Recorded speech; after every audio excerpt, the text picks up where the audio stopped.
Me. Sure.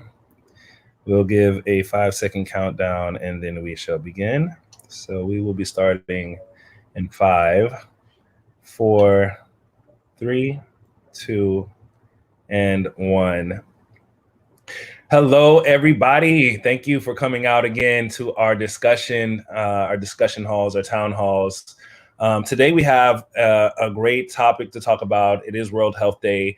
So we want to dive into COVID a year into the pandemic. We want to talk about vaccinations, how the American Rescue Plan plays into health and our frontline workers. And of course, we want to address the systematic inequalities in Marco Rubio, Rick Scott, and Ron DeSantis during this pandemic response.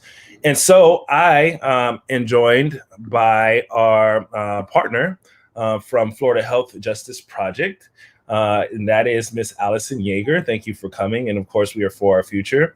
And so how are you doing today, Allison? I'm doing well, thank you. How are you? I am great. It's beautiful weather outside lately. I hope it stays that way, but fingers crossed here. Yes, agreed. Awesome. So for people who don't know about Florida Health Justice Project, can we just get a brief overview of what you guys do? Sure. So Florida Health Justice Project is a statewide advocacy organization, and we work to increase access for marginalized and vulnerable Floridians, increase access to health care, and to address health disparities and the inequities that are at the root of those health disparities. So really, we're all about making sure that people are connected to the health care that they need. Awesome. I got to tell you, when we connected, a good friend of mine, Bernice, gave me your contact, and ever since then, we've had some great conversations. And it's just so it's good to know that there's other organizations that align with our pillars, which is education, climate justice, of course, health, frontline workers, just for the working families here in Florida. So it was just great talking to you. Great to know the organization, getting to know the organization. And it's just, we're in the fight together. And so I'm glad to be alongside a strong person and a strong organization such as Florida. So let's dive in. All of these, this is your first time on the panel.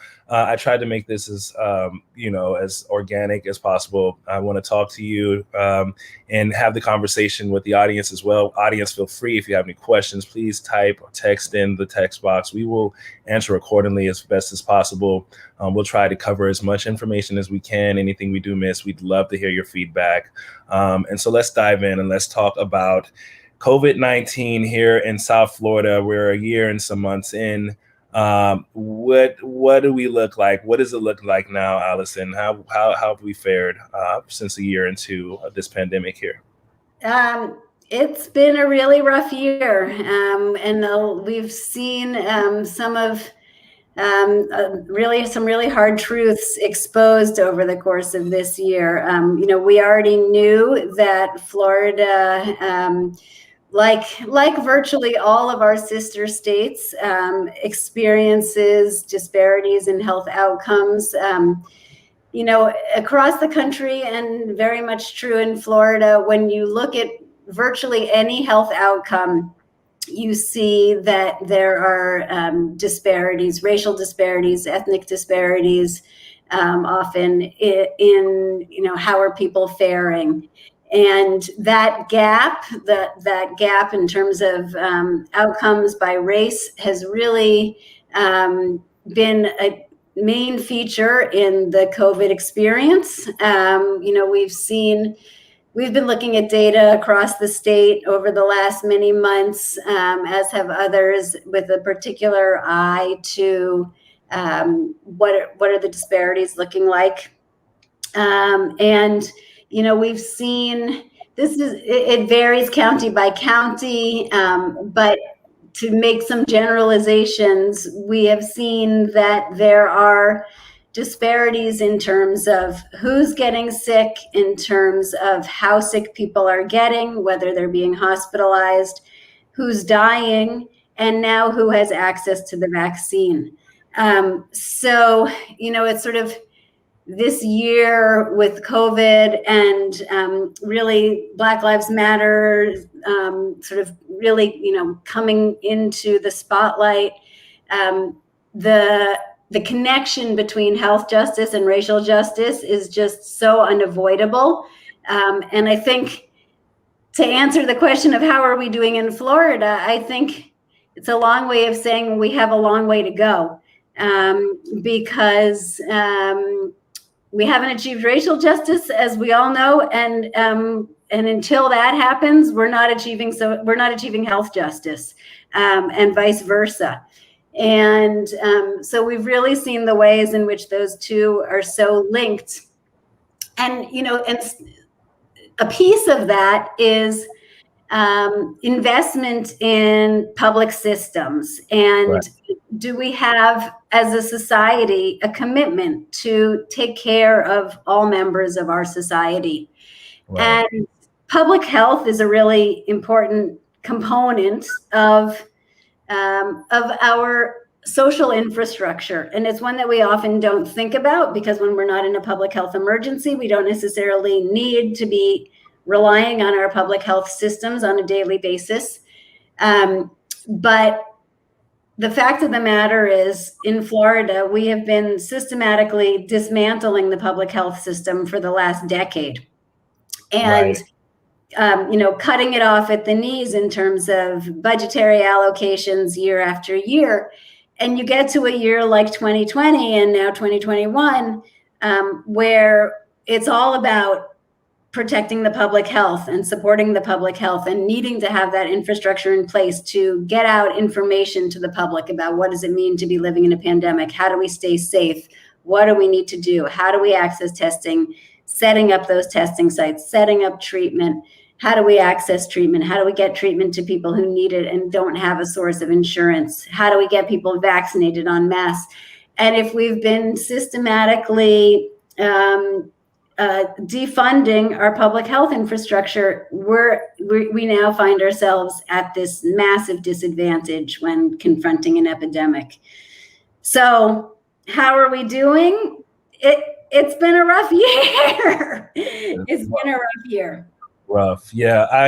And just to chime in on some of those statistics about vaccination hesitancy, and also who wants to get vaccinated, and not even just looking at just where these vaccine sites are now, and we'll get into that. But it looks like about 26% of white Americans in Florida have are hesitant to take the vaccine. Where you look at the Black and Hispanic community, the Black American population is sitting at about 43%, and closely behind is the Hispanic population at 37%. And we're talking about vaccine hesitancy. And when you're looking at also who wants to be vaccinated or who has been vaccinated already, it shows discrepancies in those numbers as well. So 53% of white Floridians have been or want to be vaccinated, as opposed to 35% of the Black population and 42% of the Hispanic population. So statistics show this trend in Florida. And you're right. I think Martin Luther King said that without economic justice, there could be no social justice. So if you don't have economic justice, that falls in the healthcare falls in there, education falls in there, and you start to see these systematic flaws that we're seeing now. However, great news: President Biden has introduced the American Rescue Plan that gave us much needed relief. I want to talk about a little bit about the American Rescue Plan and how that looks for frontline workers, how it's worked out, and what we need to continue to do, what we need signed off on, just even referring to Senate Bill 90 there, and how much so we need our senators to fall in line with this. Can you talk about how important the American Rescue Plan was to health and our frontline workers? Yeah, so I mean, the American Rescue Plan checked so many boxes in terms of the type of supports that states need, that municipalities need, that healthcare systems need. And, the fact of the matter is this is a massive undertaking and it requires massive amounts of money. And, to those who say that we're sort of, washing money down the drain, we can't solve this crisis without investing in the systems that we need to be addressing it on the ground. And those systems are powered by people, and paying people costs money, and building infrastructure costs money. And so,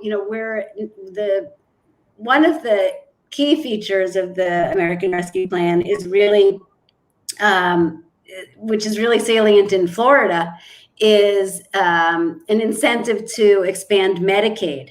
So, Wow. and this may be jumping ahead, but you should feel free to talk about some of the other features of the American Rescue Plan that are most exciting to you. But one of the ones that we at Florida Health Justice Project has been focusing on is the inducements to the states that have not yet expanded Medicaid to expand Medicaid. But so before I get into that, I will just say, the funding for testing, for treatment, for vaccination, all of that is really critical aid that we need to keep coming down from the feds, and the Biden administration has clearly seen that, and Congress is clearly doing its part to get the localities and the states the infrastructure funding that they need to be able to do all of these public health jobs. And not just the public health side of it, but what we in the public health world call social determinants of health. So American Rescue Plan is also addressing things like unemployment insurance, and addressing the fact that if people are out of jobs, they need funding. They need money to pay their landlords so that they stay housed, because when people lose housing, it affects families and individuals in so many ways, and one of those ways is health. And jobs for that insurance to afford healthcare. A lot of people. Exactly. So, this is a moment where we need government to be doing everything it can to invest in solutions that are going to keep people and at the individual level, at the family level, at the community level stable. And that means most immediately supporting systems that are providing healthcare and addressing the pandemic on the medical front and the public health front. But it also means addressing all these ripple effects of what the last year has brought to families and communities. And that's housing insecurity and food insecurity, transportation insecurity, all of the things that happen when you lose your source of income. And if we're not actively addressing each of those issues, then we're never going to be able to stabilize our communities. Right. Very big facts. Very much on point. I want to jump back into the Medicaid expansion. I am curious to hear more about that as well. Can we talk a little more about that? Sure. So Florida is let me back up even before that. So when President Obama passed the Affordable Care Act, the goal of the Affordable Care Act was really to expand coverage so that everyone in the population would have some form of health care, whether it was Medicaid or private insurance, employer-sponsored insurance.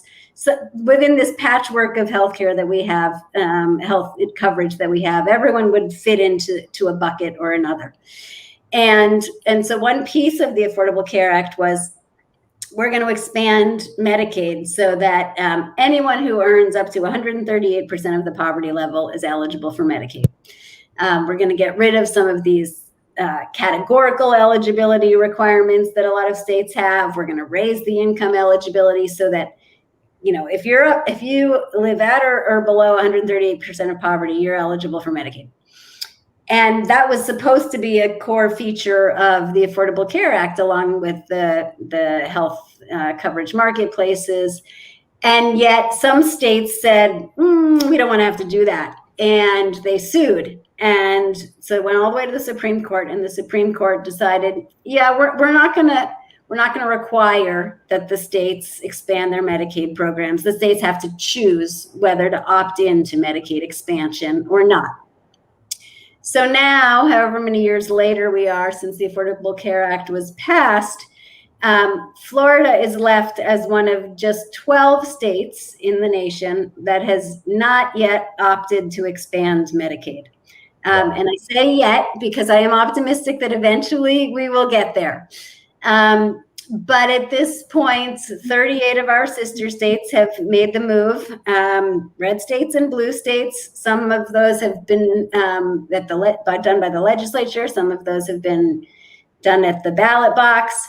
But we and many of the other southern states have not yet expanded Medicaid, which means that currently Florida's Medicaid program is limited to very discrete groups, categories of people, and with very low income cutoffs. So we have, though the numbers have grown quite a bit over the course of the last year because so many people lost their insurance over the last year, and also because Medicaid has been not allowed to, in Florida, not allowed to terminate people from their Medicaid benefits over the past year. So people who otherwise would have been bumped off of the Medicaid rolls are still receiving Medicaid, which is just to say, so our Medicaid numbers have gone up over the last year, but relative to other states, we have a very ungenerous Medicaid program. And if we were to expand Medicaid, which is something that's being floated in the legislature right now, we anticipate that about 1 million Floridians would be newly covered through the Medicaid program. So that's a whole lot of people who would gain health insurance by expanding Medicaid. And to tie it back to the American Rescue Plan, so the Biden administration really is doing its part, and Congress is doing their part to say, hey, you states that haven't expanded Medicaid yet, we think it's really important that you do this for your residents. And in fact, we think it's so important that we're going to offer you a whole lot of additional money to do so. And under the Affordable Care Act, already the idea with Medicaid expansion was if you expand Medicaid, we're going to give you an additional bump in what the federal government pays the states for their Medicaid program. But now with the American Rescue Plan, they're saying we're going to give an even bigger bump, and not just to the expansion population, which is the bump that the Affordable Care Act offers, but now we're going to give you this 5% bump in the federal payment rate for the entire Medicaid population for the next 2 years. So what that translates to is an anticipated $3 billion, billion with a B, in new funding for Florida over each of the next 2 years. And so even after we cover the costs of expanding Medicaid for an additional 1 million Floridians, it's anticipated that Florida would net over $1.5 billion. That would be our take home. Wow. So we have our legislature is in session right now, and they're talking about needing to cut the budget, needing to cut $300 million from the budget in general revenue. And a lot of that's coming out of Medicaid. And yet here we are turning down this gift from the federal government, which could do so much to not just expand our Medicaid program, but really rev up our economy. Right. And they can. And I'm glad you talking about session. And just, how close we are. It started on March 2nd. And so we've started, but we still have so much time to make progress. However, we know that Marco Rubio and Scott did not sign off on these, on the American Rescue Plan, which is concerning to me. It should be concerning to a lot of people, but it's also it's kind of mind-boggling. And I do want to also mention our governor, Mr. DeSantis, who's kind of just went along with the flow as usual. And we're in the middle of a pandemic. And so being said that, and session being started, and seeing that there is kind of this hesitancy or this an action, what are you doing during session? What is Florida Health Justice Project doing to stimulate a grassroots movement to get these people on board? Yeah, good. Thank you for asking that. So we are part of a coalition of organizations led by Florida Voices for Health, and with partners at Florida Policy Institute and elsewhere, who've been working for years on this issue of Medicaid expansion. Because really, if you had to choose one health justice priority in our state, it has to be Medicaid expansion. There's no other change that would impact the lives of 1 million Floridians from a health policy perspective. So we've been pushing hard for Medicaid expansion. We actually just today, we thought that Medicaid expansion had been added into the health budget bills on each house as a little amendment, and we thought they were going to be heard. On the floor today, there was very little conversation. I think there's not an appetite for Medicaid expansion on one side of the aisle. And we're really trying to educate our legislators about the fact that Medicaid expansion should not be a partisan issue. I think it has been stigmatized from the outset. It was part of President Obama's Affordable Care Act, and yet the fact of the matter is we're talking about providing health care to American residents, and it's hard to see how that's a political issue. Every person has a body, every person has a mind, and our bodies and our minds need to be taken care of. And we all need to go to the doctor, and we all get sick. Right. Without no health, there's no wealth, right? Without health, there's no wealth. Yeah, right.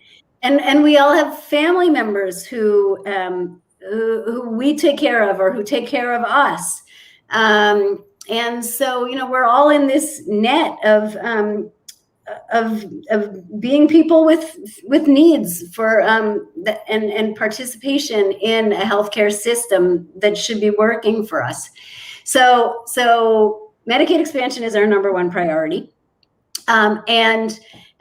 We have, so I mentioned this coalition that we're a part of, and there's a website that people can go to take action. It's healthcare for FORFL, so healthcareforfl.org.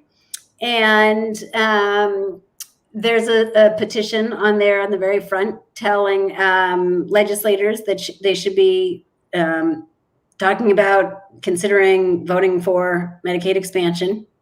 So that's our number one issue now and until it's passed. And another great, big issue for us this year that we're actually really excited about, we're seeing progress on, is a related issue. It also has to do with Medicaid, but it's specific to pregnancy Medicaid. So like I said, now, our Medicaid system in Florida is quite small in terms of the categories of people we cover and the income thresholds. But one of the categories of people who are covered by our Medicaid program in Florida are pregnant women. And so if you are pregnant, then you become eligible for Medicaid at a much heightened income threshold, close to 200% of the poverty level. So if you're uninsured, you become pregnant, as long as you're earning, at or below the threshold, you can qualify for Medicaid. The problem is you lose those Medicaid benefits 60 days postpartum. So you have your baby, you're recovering from a major bodily event, and 2 months later, you've lost your health coverage, which clearly, we're in a moment right now where there's new attention being paid to the maternal health crisis that is really happening across the country. Another issue where there are tremendous health disparities. In Florida, Black women are almost 2.5, or Black women are 2.5 times as likely as white women to die from a pregnancy-related cause. So when we have disparities like that, we are in the midst of a crisis. And we need to be using every tool available to us to address that crisis. So we know that maternal mortality, maternal morbidities, so many of them stem from chronic conditions that the mom may have going into pregnancy. Diabetes, hypertension. So if we're asking women to essentially leapfrog from one pregnancy to the next with no health coverage between those pregnancies and only being covered for the duration of the pregnancy and 2 months afterward, we're really doing a major disservice to our effort to address poor maternal outcomes, and to all of those families who are impacted by those outcomes.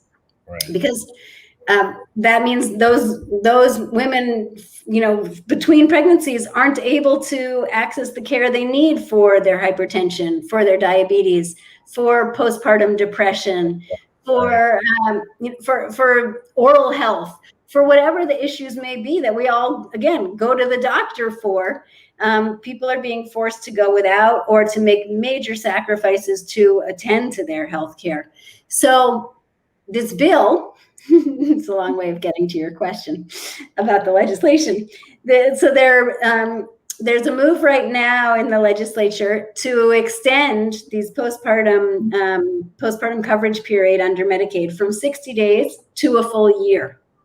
And Speaker Sprowls in the House has put his weight behind this and put $200 million into the House Medicaid budget to make that Medicaid extension for postpartum folks. And now we're really hoping that the Senate takes this up in conference, and that they too show the same kind of leadership for moms and babies in Florida, because while really what we need is Medicaid expansion, we also need this extension to make sure that until we get expansion, that as many postpartum women as possible are getting some good coverage for a year. And even if and when we get Medicaid expansion, we'll still want this extension, because it's going to cover more women beyond the Medicaid expansion and give them that extra 10 months of coverage. So this is something that, folks who are listening, you can reach out to the members of the Appropriations Committee on the Senate side, let them know that this is really important for you, that you believe that that women who are covered by Medicaid in Florida need a full year of benefits. If this is something that's personal to you in any way, please share your story. If you're a provider, if you've been on Medicaid for a pregnancy, share with your representatives and your senators those stories, so that they know that this matters. Right. Yeah, and I'm glad you said that. What we're doing is we are actually doing patch through calls to the senators, to Mr. Rubio's office, to Rick Scott, and letting the citizen leave a message on their voicemail, telling them how important the American Rescue Plan is, each part of the bill, and our relief and our recovery. And so we're doing those patch through phone banks weekly. We're having these great town halls. We're actually doing letter to the editor seminars, so people could write into their local papers and to their senators as well. and get their voices heard. So we're doing a lot of great things. I'd love to keep and continuing doing these things alongside a Florida Health Justice Project. I think a lot of people don't even, even in our world, really overlook health justice, especially when we're in a good, a quote unquote good time. But these issues again are so important. They are tied into all the injustices, cannot be unlinked and separated. And so I do really thank you for again being out there with the organization and doing the work that you are doing. Thank I know you. we were supposed to have a nurse from Jackson Memorial, and we were not able to have her on tonight because she is saving people's lives. So we are so glad that she was going to come. But I did want to talk a little bit about, I'm not a health professional and neither is Allison, but we did want to encourage people to do your research about the vaccines. There are 3 out now. I'm sure there are more that are in testing phases, but you have the Pfizer, the Moderna, the Johnson and Johnson. I think the Moderna and the Pfizer is a 2-shot system. The Johnson and Johnson is a 1-shot system. But by all means, in each, Miss Robley showed me some. Miss Carol Robley, the nurse practitioner at Miami Jackson Memorial Hospital, showed me data showing the vaccine safety. I'm sure, Allison, you get to see in your capacity some data showing how the vaccine is actually working, the benefits throughout the state. I want to tell the listeners and the viewers that we have a great health and safety director here that goes by the name of Julie. I call her Jules. She's my Jewel. But we get to see some data, and all data is saying that these vaccines are safe. It is curbing, is putting a curb on. It's not, of course, it's not a fix-all to Corona, COVID-19, but it is definitely putting a curb on infections, as well as wearing your mask and washing your hands. So I'm not a medical profession. I don't know how long you have to go for the second shot or the first shot, because I was able to sign up today or yesterday. Right. It's because the American Rescue Plan has afforded that relief, and so the now much needed vaccinations we're seeing pick up within our state. So that's great. I encourage you, if you have not gotten the vaccine, please do your research. Please, there's options out there, but just look at the benefits and just look where we're going and where we could be and where we were. I'm sure you can make a very, very wise and responsible decision when it comes to vaccinations. And we would hope you would make those decisions as soon as possible, because people are suffering. I had some resources that I'll put up there for the South Florida area, Miami-Dade County. For appointments, you can sign up for vaccination appointments and testing at that number, 305-614-2014, language assistance, of course, 711. Or you can go to www.vaccines.knowmehealth.com. And for Broward County, for appointments, you can call 866-201-6313. They do have a language assistance number as well. Right below that, it's 833-476-1526. Palm Beach County, the number there is 866-201-6754.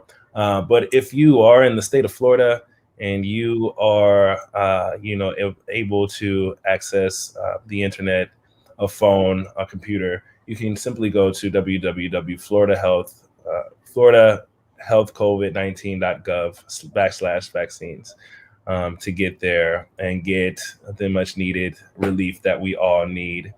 I don't have too much more. I want to tell you guys that we do have some exciting events coming up.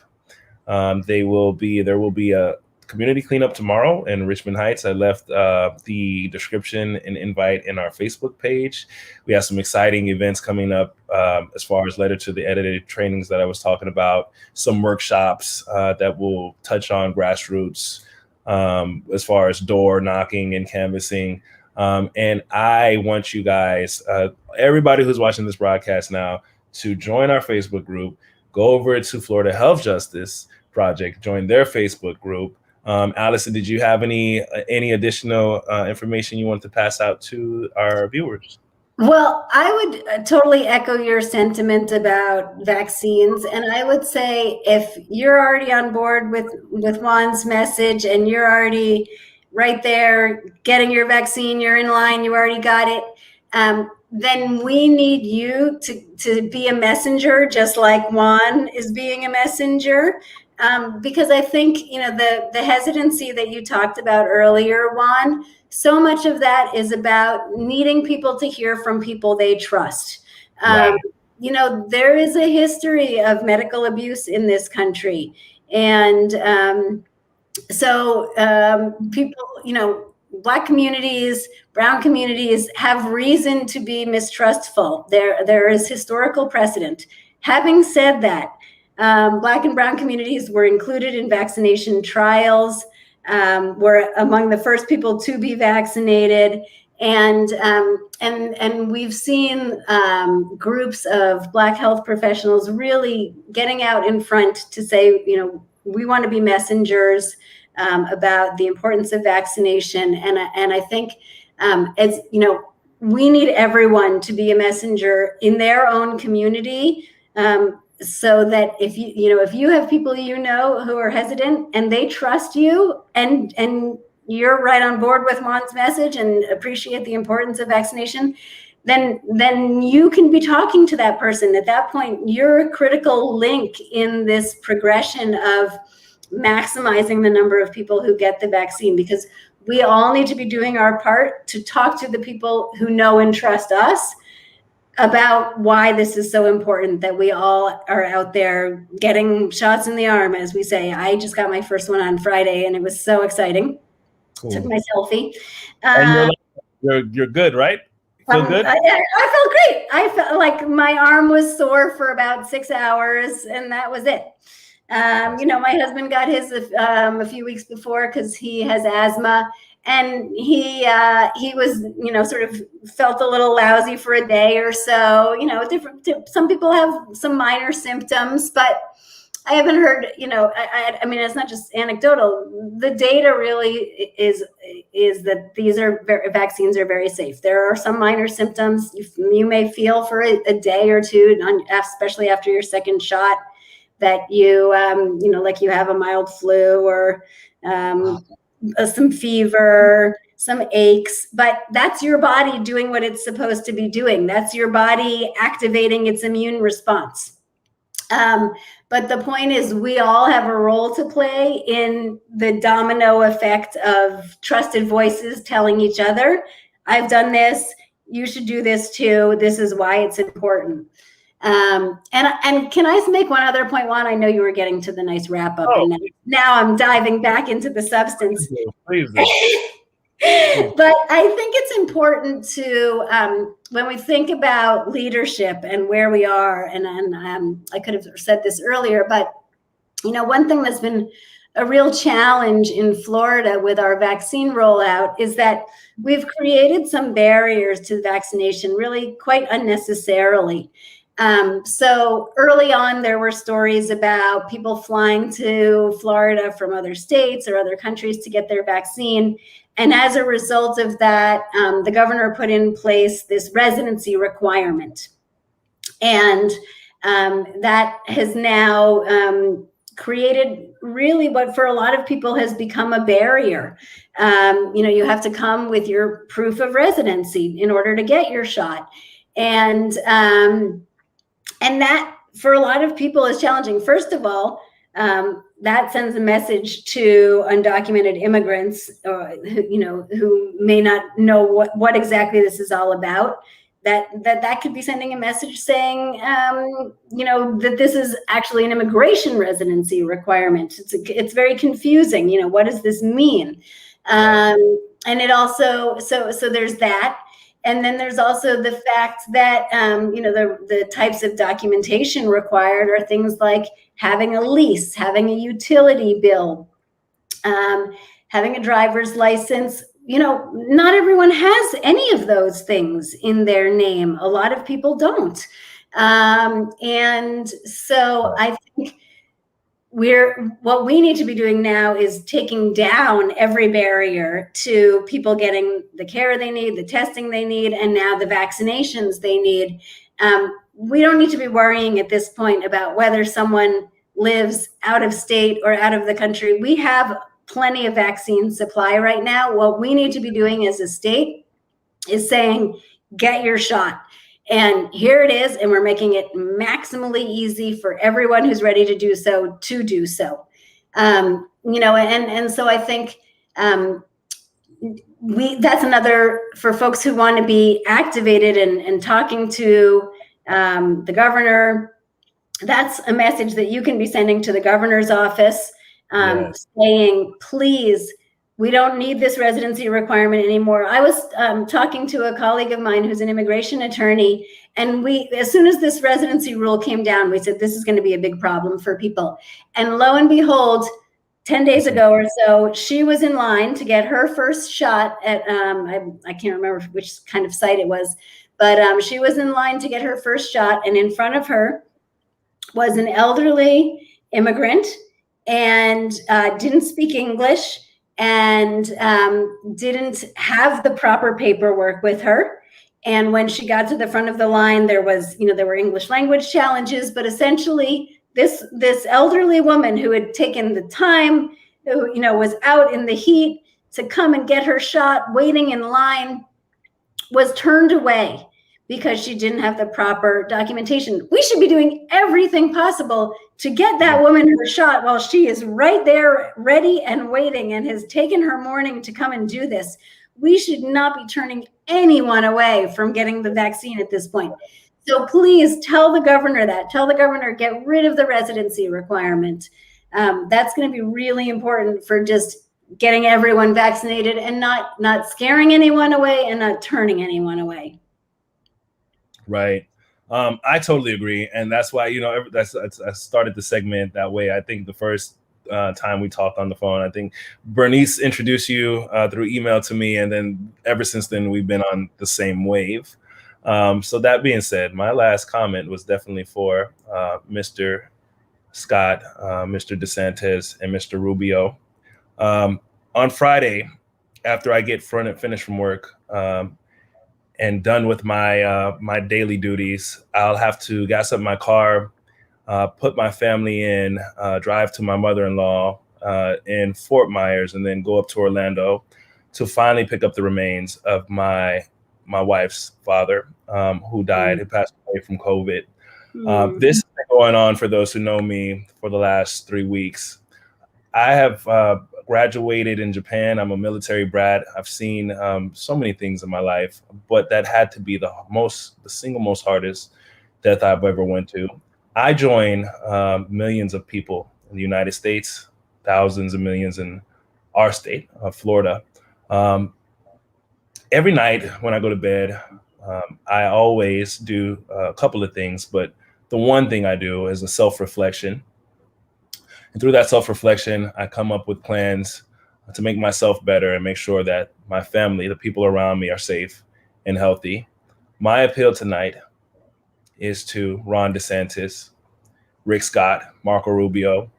As men, I hope you reflect and go back and meditate and self-reflect and look at the people that you're keeping safe, which is the Floridians, us Floridians. We need you guys to get on board. We don't need any more partisan BS. This is a national pandemic. There's room for you guys to get on board still.